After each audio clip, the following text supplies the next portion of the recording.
En 2012, lors des Survivor Series, CM Punk affronte Ryback et John Cena dans un match triple menace pour le titre WWE. Alors que Ryback s'apprête à remporter le combat, 3 hommes vêtus de noir interviennent soudainement. Ils l'attaquent violemment et le projettent à travers la table des commentateurs américains avec une prise à 3 totalement inédite, une triple powerbomb. Ces 3 hommes ne sont nul autre que des rookies venus de NXT, Roman Reigns, Seth Rollins et Dean Ambrose. Ensemble, ils forment un clan appelé The Shield, considéré par beaucoup, et pour moi le premier, comme l'un des meilleurs clans de l'histoire. Bref, installez-vous confortablement et n'oubliez pas de vous abonner, c'est important pour moi. Et c'est parti.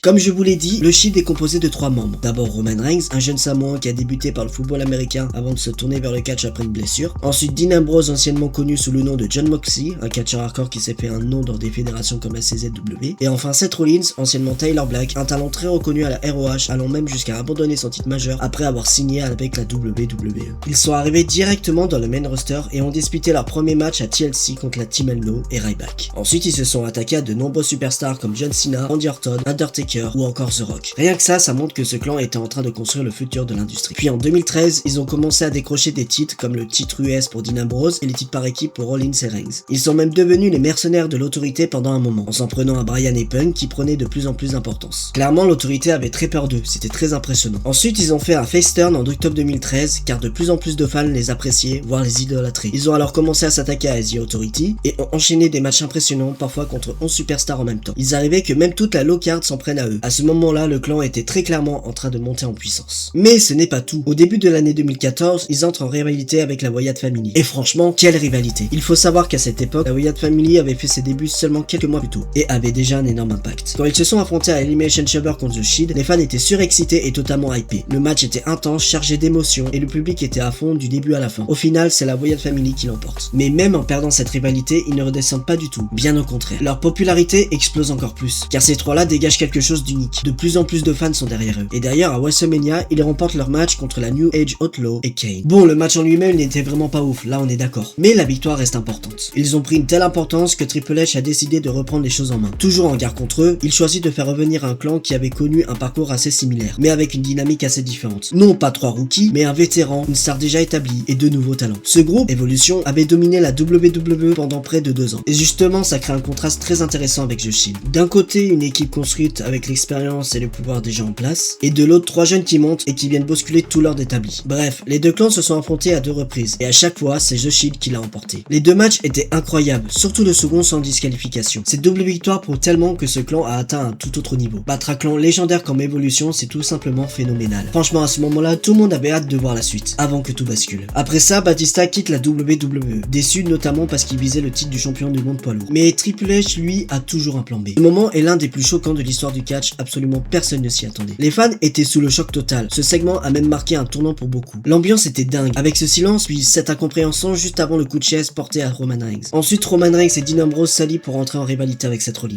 Et là, je m'arrête, parce que cette feud avec The Authority mérite que je m'y attarde dans une autre vidéo, parce que pour moi, elle est vraiment marquante. Bref, il y a ensuite une brève réunion en 2017. D'ailleurs, ils deviennent capitaine de Raw lors des Survivor Series. Mais en 2018, tout s'arrête brutalement à cause de la leucémie de Roman Reigns, ce qui a entraîné une nouvelle séparation du Shield le soir même. Après ça, on a eu le run de heel de Dean Ambrose. Et franchement, que dire? C'est nul, l'histoire avec les masques à gaz, mais pourquoi? C'est quoi ça? Regardez, c'est quoi cette merde? Puis au retour de Roman Reigns, il y a une dernière réunion jusqu'au départ de Dean Ambrose de la WWE le 21 avril 2019. Et on se demande pourquoi il est parti, hein.